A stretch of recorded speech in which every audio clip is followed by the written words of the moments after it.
Okay, welcome back everybody to Enterprise Connect here in Orlando. I'm Adam Holtby, Principal Analyst with OMDIA on the NoJitter News Desk. I am joined by another one of my colleagues, this time David Myron from OMDIA. David, thanks so much for joining us. Thanks for having me. How are we doing? Enjoying the Orlando weather? Oh yeah, well it beats the New York weather, so for sure. It beats the New York weather. I'm enjoying it, yeah. Excellent. No, David, it's great that you could find the time to stop by. Just maybe give us a little bit of an introduction to yourself and the type of research that you do at OMDIA. Sure, yeah. So I am a principal analyst at OMDIA, focusing on CCaaS, contact center as a service, workforce engagement management, as well as AI as it applies to the contact center. And we also have a global contact center market forecast report, which focuses on agent staffing.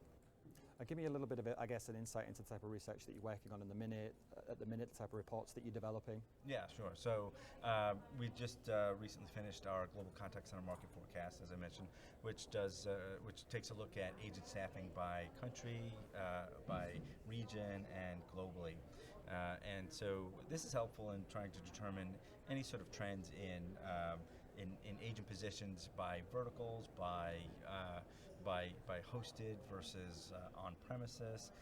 We just introduced this year a new component of it that focuses on whether agents are fully remote, fully in the office, or hybrid, which I was very excited to see the results on. There's some pretty fascinating. Go on, give us an insight. Come on. Yeah, sure. Share All some right. of the details. All right. I'll give you a sneak peek. So.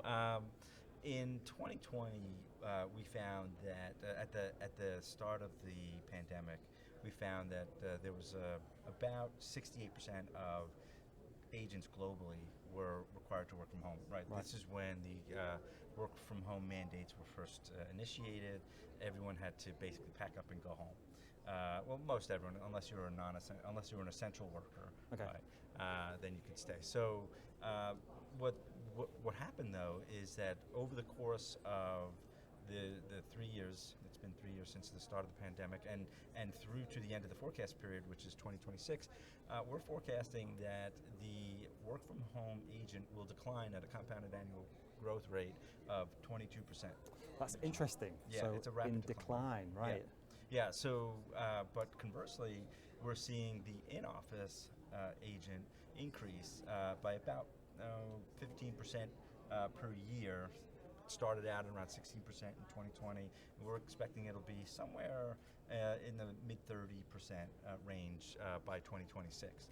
So it's interesting to note that before the pandemic, you had a lot of people in the office. Yeah. And then suddenly people had to work from home. But now, instead of everyone just automatically going back fully in the office, we're noticing that about 49% will be hybrid, actually. So we're seeing where you had work from home dropping at a compound annual growth rate of 22%. Hybrid is increasing 22% since the start of the pandemic and through to the end of the forecast period in 2026. So, you know, it suggests that if you were to add the work from home agents, the fully work from home agents with the hybrid agents, it brings you to somewhere around 64% of agents globally will have to work from home in some capacity. Right. Yeah. So pretty interesting numbers. Which is, that must be quite revolutionary for that industry, right? Because when I think about contact center agents, they've very much traditionally kind of been based in a single location, whereas you've got, I guess, a lot more diversity in terms of the locations, at least, from which agents can work from.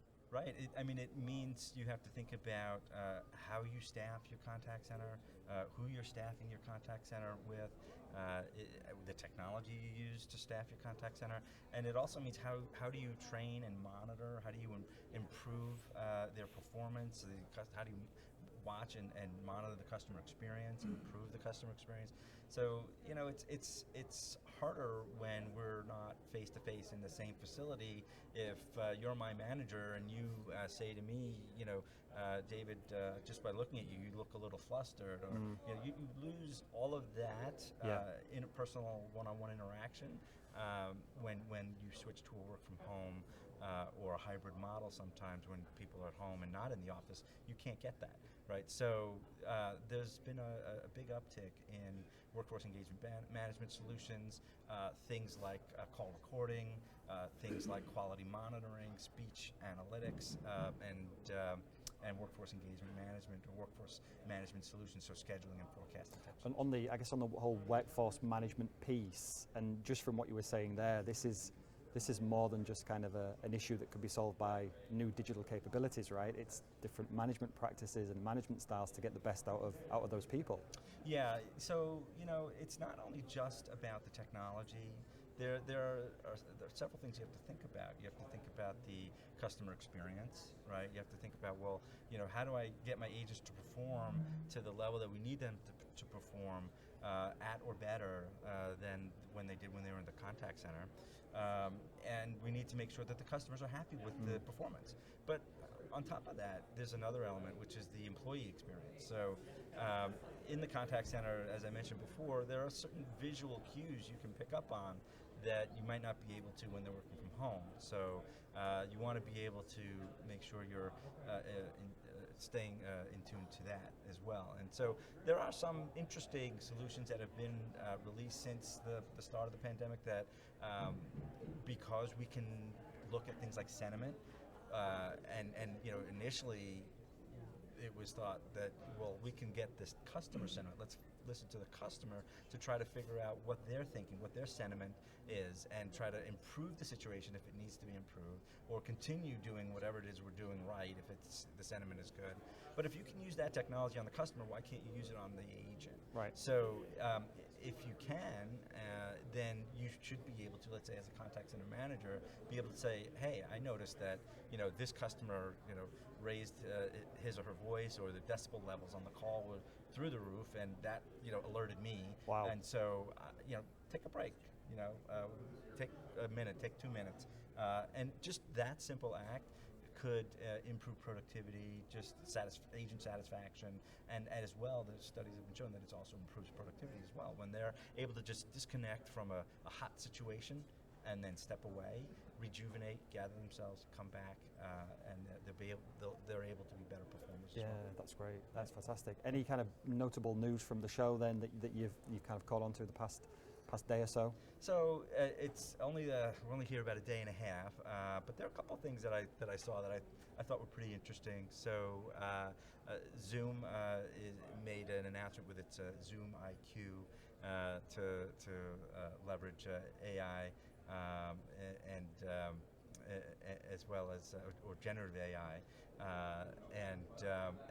and that's supposed to help with to facilitate things like communication, summaries, and et cetera. Yep. I think Ring Central came out with a Ring Sense for Sales, which is also leveraging generative AI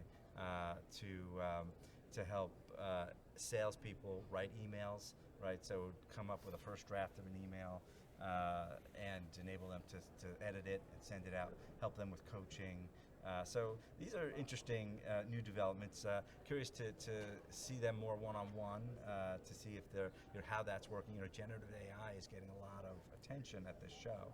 So curious to see what's truly generative AI and what's they're calling generative AI. Some of it is rules-based AI, which I don't know that would necessarily be considered generative AI, but I'm happy to take a look at what they're offering and see how that's working out. Yeah, it's very much, I guess, the new buzz in the industry, right? I guess, given that it's captured the attention of so many different people, both, I guess, in and away from business too. It's definitely something that's been a big focus for a lot of organizations at the show. Yeah, and then one other thing, I think Zoom also made an announcement with Calabrio around workforce engagement management. Yep.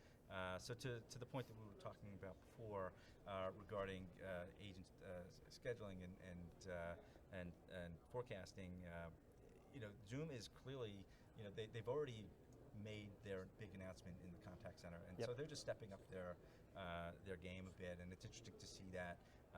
And I think it's just probably be a matter of time before they consider themselves and everybody else considers them more of a CCaaS player. So I think they're almost there. They have a few more steps to go. But, Perfect. Yeah, David, thank you so much for the time. Yeah. Very much appreciate it. All right. It's been great. Thanks a for lot. having me. Thank you very Okay. much.